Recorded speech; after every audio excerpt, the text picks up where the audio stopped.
This is private property. This is private property. It's private property. Go get a warrant. Listen, man, this is private property. They're not wanted here. So do your jobs. Because of that, I believe that shutting down dining rooms is probably the best thing that we could collectively do to keep our staff safe.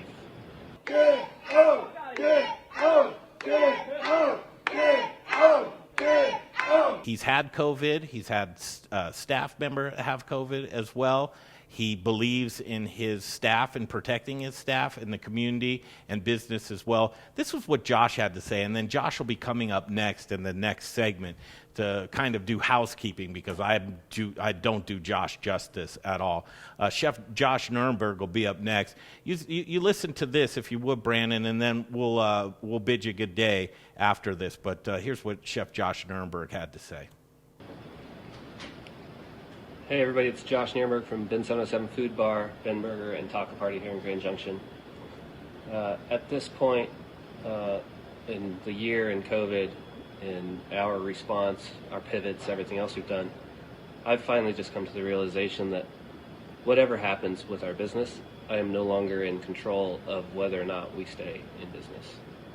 The only thing that I'm in control of at this point is the safety of my staff, our friends, family, and our community. Because of that, I believe that shutting down dining rooms is probably the best thing that we could collectively do to keep our staff safe. We have major labor issues. We have major problems within the restaurant industry. COVID has exemplified those. Our ability to take care of our own is greatly diminished by inviting our guests, healthy or not, into our dining rooms, allowing them to take off their masks and conduct their business. This is not the position that I want to be in, but I believe that I'm able to continue operating with outside dining, our greenhouses, parklets, heated rooms, heated patios, takeout and delivery in a safer fashion than I am with my dining room open to the public. Here in Mesa County, we have a 50% occupancy variance, which allows us to continue operating our dining rooms open. And our dining room is open for business, and it's the part of our operation that keeps me up at night, makes me lose sleep over being able to control our future. Thanks for listening, everybody. Please share this stream. Please reach out and call your friends and family.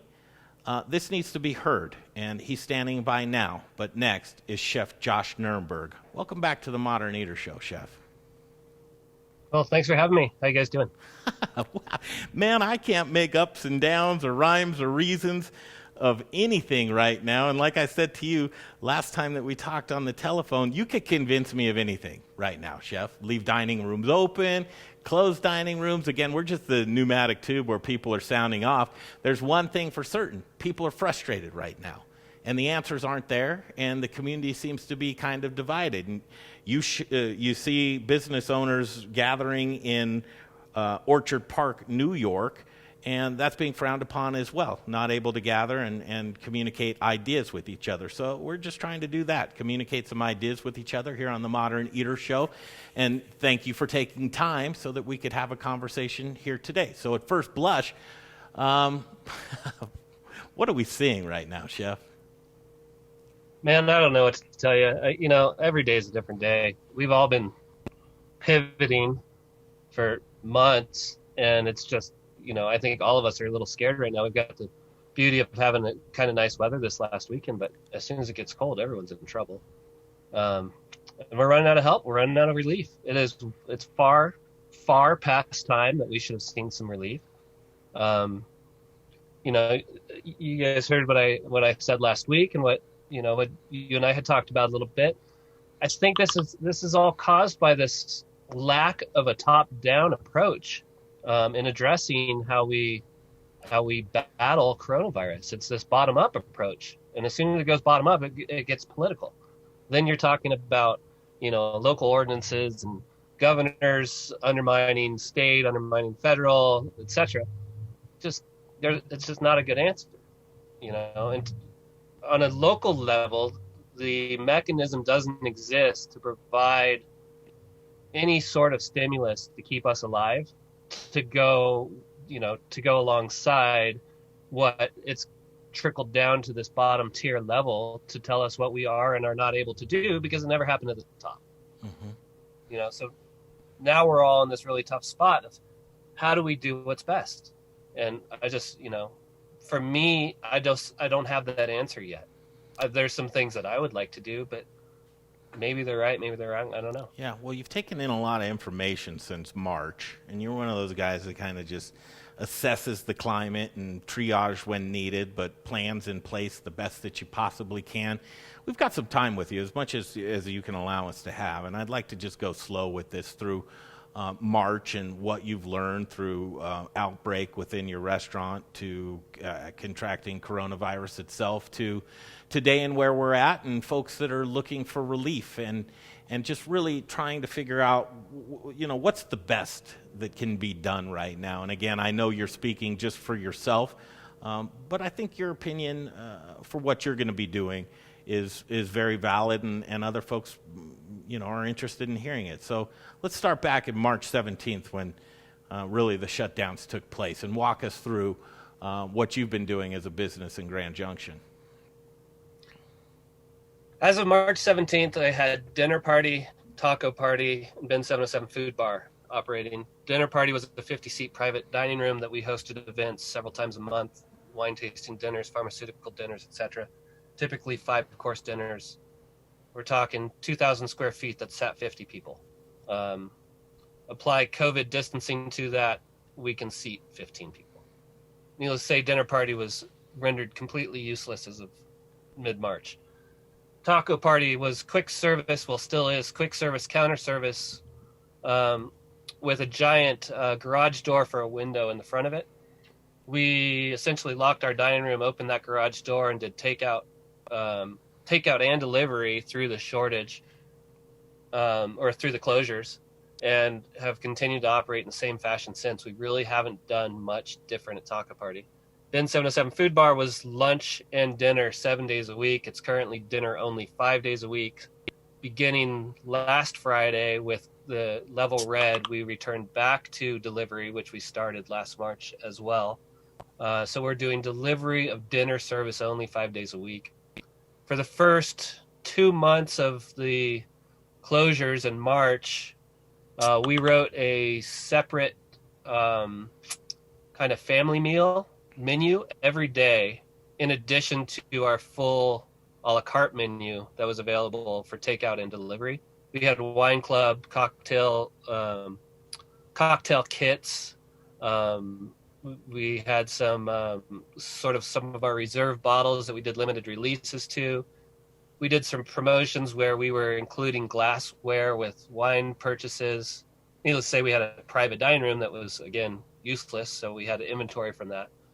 I mean, we were fire sailing everything we could. The biggest move we made, however, when we closed for lunch, it was very important to me that we didn't lose any staff.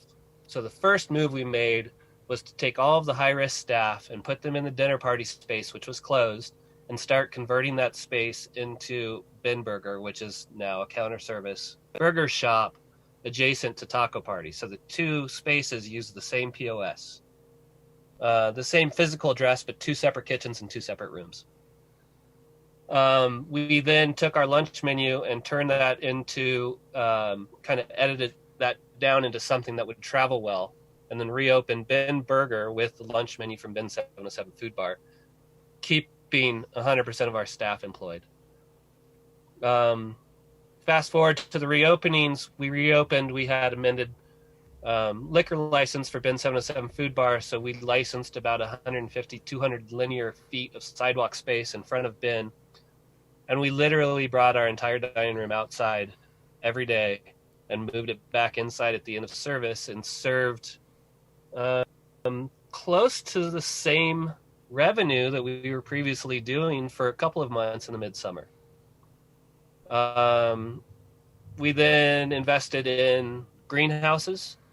at Bin 707 Foodbar, we have 7 greenhouses that we got online in October after we reopened from being closed through quarantine for a couple of weeks, with 12 of our staff, that, including myself, that were positive for coronavirus. And now we are back to 7 days a week at Taco Party in Benberger. We have location-specific QR codes and a brewery caddy corner from us that we are doing some walkover delivery for that room, as well as our takeout. Chef, We are still open for in-person dining. Chef, sorry to interrupt. I'd like for you to circle back around to the outbreak that happened at your restaurant and the precautions that you did to take place, and how you were able to see some similarities to that and national averages, and just go through what those numbers looked like, and what you did as a business owner to make sure the responsible things were being done. Well, sure. And, I think this is the most important part of why I think the dining room shouldn't be open, because of the way we saw the virus interact with our staff and what we have left to be able to control that. A big part of this, and Greg, you and I haven't talked about this, but, the Families First Coronavirus Response Act is in existence, and it's expiring in a month. But that allows us to essentially have a tax credit from paying our staff while they're quarantined. So we can continue to pay our staff while they are infected and sick, while we're closed. And then when we reopen, we get a tax credit from our 941 tax filings until that tax credit is used up. We had 12 staff. If you look at the national averages, we were pretty close to that. We had 4 people that had hospitalizations. Of those 4 people, several of them were repeated hospitalizations lasting as much as 5 or 6 weeks from the time that they were infected. We had another 4 staff that had minimal symptoms, 2-3 days worth of symptoms despite the couple of week quarantine. In my case, I never had a fever. I never lost sense of taste or smell. I had a migraine for 3 weeks.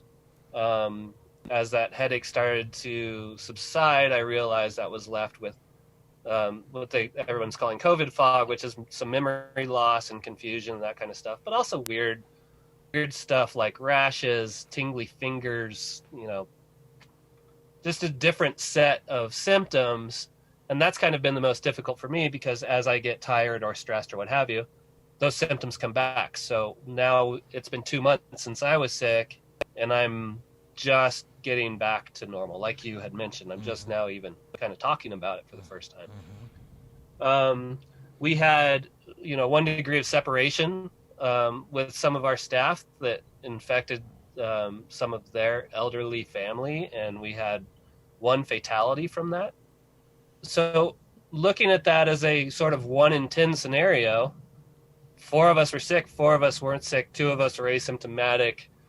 Who knows how much further it spread from without our group, but the little bit of spread that we did see a fatality. Our response, the first person that got a positive test, and keep in mind I have a daily rapport with most of my staff, so the first person that got a positive test came within about 15 to 20 minutes of 2 other people reaching out to say that they felt a little off. We made the call then to close the restaurant. I know that a lot of people aren't closing restaurants on every single instance. In that case, for us, it was at the end of a weekend. It was at the end of a busy time frame, which was Wine Fest here in Western Colorado, which is a busy time frame. There's a decent amount of staff that work in multiple locations, so it was really difficult, to trace that back even a day or so. The collateral damage could have been a lot higher than it was, with only 20 of our 40 people infected. However, that's also about 25% of our staff. So quite literally, it could have affected every single one of us, and 1 in 4 people were positive. So we closed. We used that coronavirus relief act to take care of our staff while we're closed. To this date, we still have not made any layoffs outside of using the ability to make layoffs to be able to keep our staff safe. Because quite literally, a good portion of my staff is no longer interested in coming to work and pushing every day on the front lines with no protection. And that's what I'm seeing the most of. And it's not that anybody's giving up. It's just that there's no way that we can take care of ourselves, we can protect ourselves, if we put 50 or 60 people outside without their mask, or 20 people inside without their mask. That server works every day, and they see those tables turn once or twice a day. They're seeing 40 people. We have a 15% positivity rate. That means that at any given point, there's a good portion of that is positive inside of our dining room. If you start looking at viral load, if you start looking at what the servers and the bartenders and maitre d' and hosts and hostess and cashiers, what they're dealing with on the front lines, and this is for every restaurant, the one thing that makes restaurants unique is that no other industry allows their guests to come into their business and then take off their masks and congregate. So for us, it's to the point that our servers have been through this. They've been getting tested once a week. They're, the person to the left of them and the person to the right of them may have already been sick and may still have symptoms, or may not be able to work because, they can only work 2 days a week because they haven't fully recovered from when they were sick. But we've also now expended what was initially supposed to protect us for a coronavirus outbreak. And as you all know, anyone working in a restaurant, restaurants are closing 1 week per month anymore every time they get somebody sick. And that Families First Coronavirus Response Act doesn't cover a year's worth of trying to respond. It covers a single instance. So there's no relief from that end of it, which means we're all just sitting ducks. I feel like we're burning out each other and our staff and the industry. There's no relief in sight if we, whether we stay open or we close our dining rooms. But I can tell you that right now my dining rooms are open, because if I was to close them, I'd be the only person in my community, or I shouldn't say that. I should say one of two restaurants in my community that doesn't have in-person dining, and we would be sitting ducks. We might as well just lock it up and call it quits, because somebody that's knocking on the door and finds us closed, it's just going to go to the next person that's open. However, if we were all closed, all of our dining rooms were closed, we would be able to have a response to our guests that started as an equal playing field, right? Whether that's delivery, whether that's takeout, curbside, otherwise. I at least that's a sustainable business model that I think that we could continue through the winter. We could find creative ways to keep staff employed. We could adjust our hours of operation, our days of the week of operation, so that we could keep our shifts filled so that our staff could keep working. With what's happened with the Liquor Enforcement Division and their licensing, at this point, as long as a server has car insurance and is certified for $30, they can become a delivery person. Mm-hmm. In March, when we did this, I had to, I spent $10,000 insuring my staff so they could drive. We no longer have to do that. We have some other tools that, as business owners, restaurant operators, we can switch to. Mm-hmm. At no other time have we been able to do what we can with alcohol. We can capitalize on that. If our dining rooms weren't full, we can provide other ways to take care of our guests. And honestly, for me, the only part of this that is sustainable, for me anyway, is to be able to provide a workplace for our staff that they're not concerned with when they get sick, rather than they're concerned with how much longer until we get some support. Okay. Right. Chef Josh Niernberg here with us today, and a lot to unpack from what you've had to say there. What I'm hearing, Chef, is this mindset, or this shift from being a turnstile to the customer to how can we best help or be stewards of our employees or our staff to where we're thinking of them first, and then the customers can work within those parameters. Is that kind of the gist of what I'm hearing here? I think so. I mean, if every single zip code in the state has a different set of rules right now. How can anybody use that as a even playing field?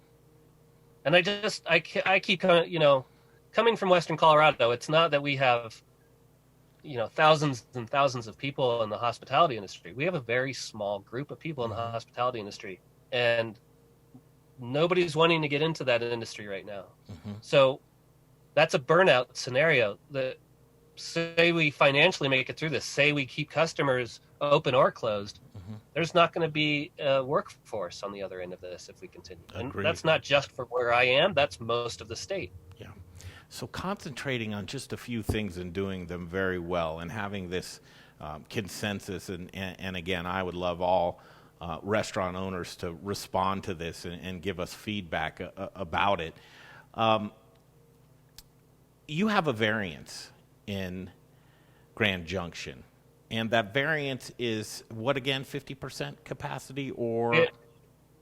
Yeah, we have 50% capacity, and somehow that variance doesn't decrease with the dial. So we've had a 50% occupancy this entire time. Sure. And when we went from yellow to orange and orange to red, we stayed at 50%. Yeah. So I know Arapahoe County is trying to appeal to their commissioners to lobby for that same type of variance through the governor's office. Was that variance granted because of the voice of the citizens in Mesa County? Tell me how that variance came about. Well, you're probably going to get me in trouble here, but that was a couple of different government entities that spoke on behalf of the larger collective without much feedback from that group. We tried to actually do some outreach here locally within the restaurant community, and it was just fell on deaf ears about what we would like to see. So I really don't have much feedback to how that came to be. It is worth noting in this conversation, trust me when I say that I completely understand that I'm sitting here with my dining rooms open, arguing to be closed to a bunch of people that have closed dining rooms. That sounds completely ridiculous. I'll also say that at 6:30 p.m. on Friday night, I had 8 covers sat inside between 3 different dining rooms. And the cost of staffing those dining rooms to be in business was far greater than the cost to do those same sales as takeout and delivery. So the efficiencies, none of us can afford to not be running as efficient as possible. And at this point, having our dining room open for us is completely inefficient. That was going to be the absolute setup for the next question that I was going to ask you. So as we all try and make sense of this, and I think the one thing is okay, I'm in this county and Bob's in the county across the street, and literally the division is the street. They have different restrictions and variances, and I have different restrictions that I follow. The message is different. The treatment of this is different. But how do restaurant owners, bar owners, come to a consensus of what's best for the restaurants and bars, whether it be closing the dining rooms or having them open? Just that collective voice that does even that playing field and make it so that the directive is clear on what to do. It's too confusing of a question to pose to anybody right now because we're working in so many different directions. But I'm seeing this civil unrest happen, and I'm seeing some restaurant and bar owner, and we'll just go to, we won't cap it at restaurant and bar owners, just small business people, seeing the division between them and big business operations and it getting greater and greater, and seemingly no rhyme or reason. It just looks like they're being picked on. What's your perception of that? Well, everything I've said so far.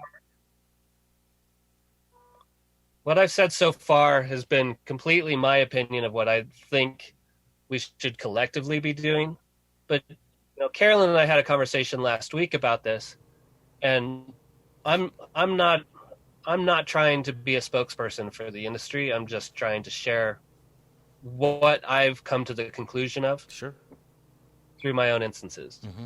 And that said, the ability for each municipality to have a variance is something that we really haven't seen statewide. Every municipality has that opportunity. Several of them have not capitalized on that. But whether that variance is last call or whether that variance is type of industry, why is a distillery different from a winery is different from a bar or what have you? I think that working within those municipalities to create variances that work for where they are is probably the best and smartest move that all of us can make so that we all kind of can speak that language, I guess. Who's opening cans? Is someone pounding beers near you? Do you hear that? You don't hear that? Maybe that's on our end. I'm hearing. There's nobody else in this thing. I know we're hearing beers like there's somebody sitting back pounding beers. I know it's not Jay. He hasn't had a drink in 4 years. So it's one of these things, and it's frustrating for me as I get people far and wide reaching out via email, instant messages, DMs, you name it, with frustration of what's next. What do we do next? Is it a hurry up and wait? Just wait for relief on either a federal. We know it can't happen on a local level. There's not enough money in the state coffers to be able to subsidize people for their shutdowns. What do we do as a community? And I think that if there's anything, it pulled back the scab, Chef, on how important our communities are to us and how much we need to look out for our own survival. But where do we go from here? Where do we go? Well, I don't know. I don't have that answer. I was looking for it. I told you that soundbite that you played earlier. What happens within our restaurants is no longer in my control. I started today by going through this laundry list of these moves that we made. And we've made those moves. We've got amended dining areas. We've got takeout. We've got delivery service. We've got, you name it. We've addressed our packaging. Our websites is optimized as possible. You can order food for takeout or delivery from 37 different apps at this point, right? Mm-hmm. I don't think we're in control of this anymore. So then it just becomes a conversation of where the ripcord is. Right now, I think December 3rd is the next optimistic cutoff for any sort of federal aid before January. Mm-hmm. And it's likely not going to happen. And if it does, great. But when that time comes, it probably will not fix all of our problems. Mm-hmm. And I don't think that anyone's going to stop getting sick anytime soon, with or without a vaccine.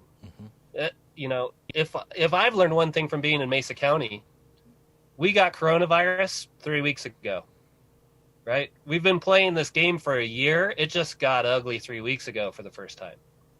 And I'll tell you the other thing is that we don't have a community that's completely up in arms because our health department has been as sort of relaxed as they've been able to with these variances. So it's really, they've created a situation that it is up to each individual business. But if you look at our case counts and our numbers over the last 2, 3, 4 weeks, I don't know if that's any better. If anything, it's considerably worse. Mm-hmm. So, I think we're at 49 fatalities, and 45 of them are within the last 4 weeks.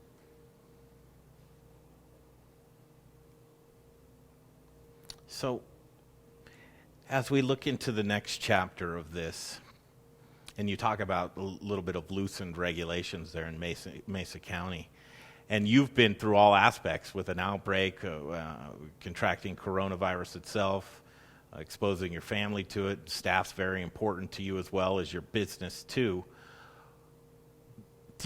I have to ask you the question, should it not be kind of sent back to the citizens to say, well, leave it up to me if I feel comfortable to go to a gym. Leave it up to me if I want to go dine in at a restaurant. Let me have that choice to be able to go do the things that I feel comfortable with rather than being told what I should feel comfortable with. In my experience, there's no reason for any guest to feel unsafe dining in a restaurant anywhere. With following some basic protocols, 6-foot distancing, etc., I believe the viral load that a guest has the opportunity to pick up from other guests inside that dining room is slim. Mm-hmm. The other side of that is the ability for employees, for our industry, to get sick from guests inside of our dining rooms is exponentially higher. And, this industry is unique and beautiful and amazing because of the type of people that it is filled up with. And those people are from all walks of life at all different stages in their life, mm-hmm. and all different ages, with, probably the farthest reaching industry there is in the United States. Which means if that industry is the highest at risk, that means that we are the greatest danger to our communities by just going to work. So I don't think that this should be a take off your gloves and go for this herd immunity situation. I mean, again, in our case, I still have 30-something employees that now have no other protection if they get sick because we've already used our Family First Coronavirus Relief Act, mm-hmm. which means then we just operate until the next time somebody gets sick, and then we're out of business for good, mm-hmm. right? Mm-hmm. Or any of us, all of us collectively operate until, you name the operator, and if they get sick and their mm-hmm. staff gets sick, we've barely seen any of that. Mm-hmm. That we're at the beginning of that, and this isn't going away. And mm-hmm. right now everybody's fighting to bring people inside in the middle of winter, mm-hmm. with the only support that we have expired. Mm. That's a no-win. That's a no-win, unsustainable scenario. All right, here's another no-win scenario. I'm going to ask you to do crystal ball time. So let's just head on through the holidays here. And have you been on an airplane lately? No. Not since November of last year. November of last year, okay. I have. It's if you're afraid of contracting coronavirus, you'd be terrified to go on an airplane. You're basically front to back with 200 of your closest friends that you've never met before. Grocery stores, big box stores, Targets of the world, Walmarts of the world, and as we go into a renownedly busy shopping season, the attrition on small businesses, it's not going to pause. There's going to be no pause button. Businesses are going to continue to shut down. What do you see? What do you foresee as we look around us, as we see the division of small businesses and big businesses get greater, and friends and family around you getting uneasy?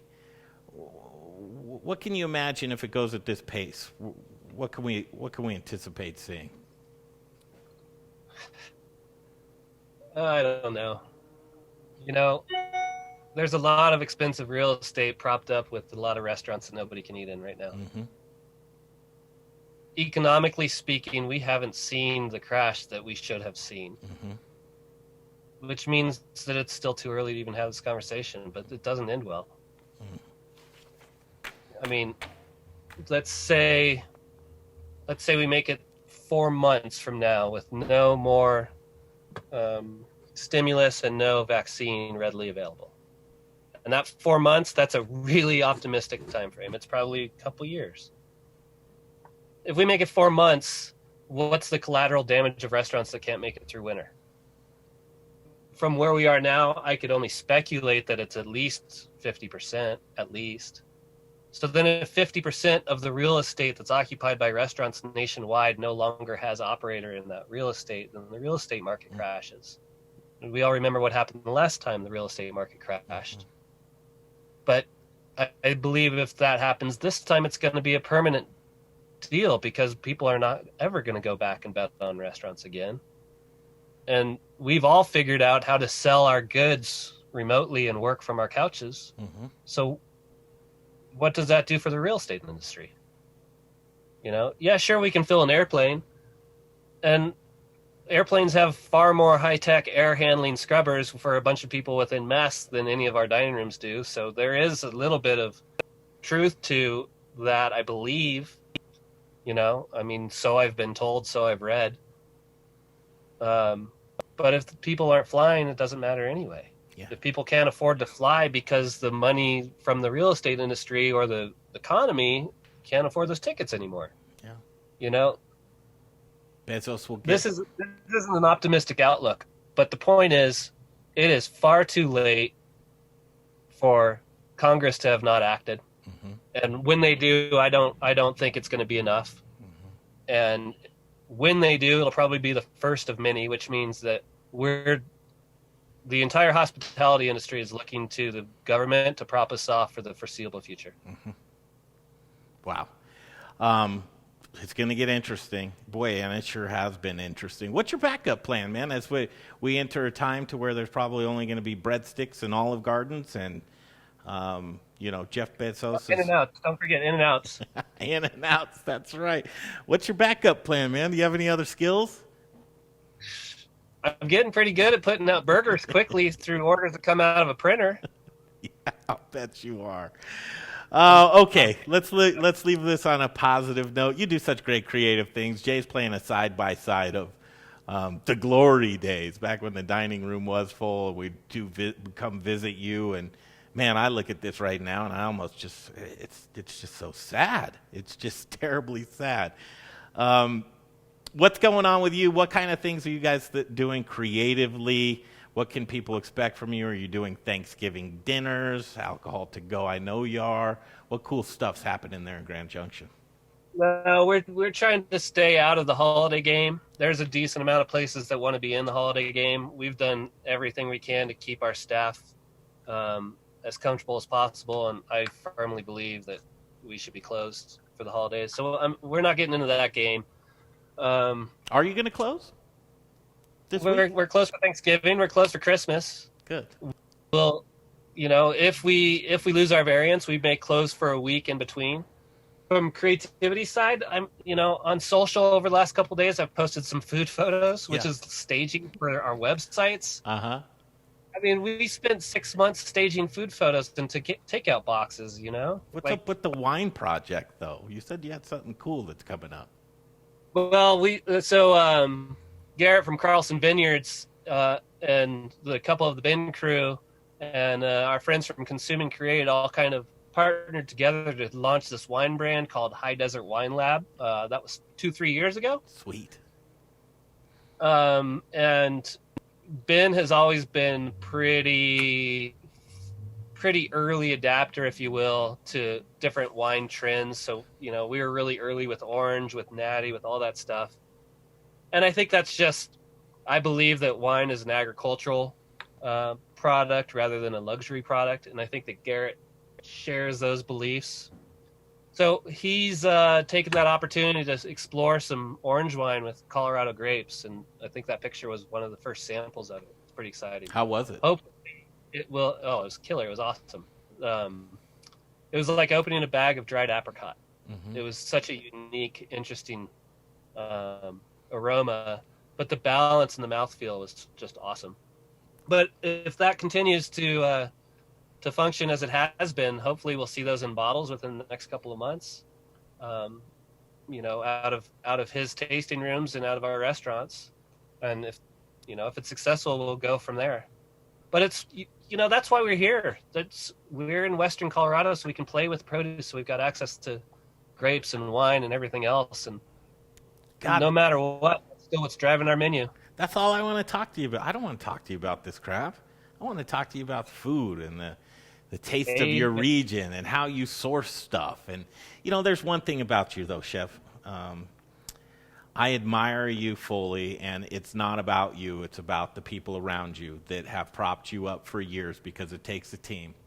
And you recognize that you're not just that team. It's everybody around you, and you sure take care of everybody around you.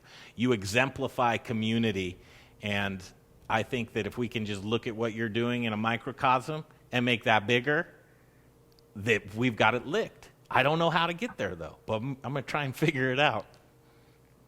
Well, if I think if there's any takeaway from any of this conversation or anything moving forward, is that there's a lot of tools with these variances and regionality that it's just not being employed yet, and I think that there's opportunity there. So it's like a full-time job keeping up on these It's a full-time job keeping up on these dials and these variances, and it is.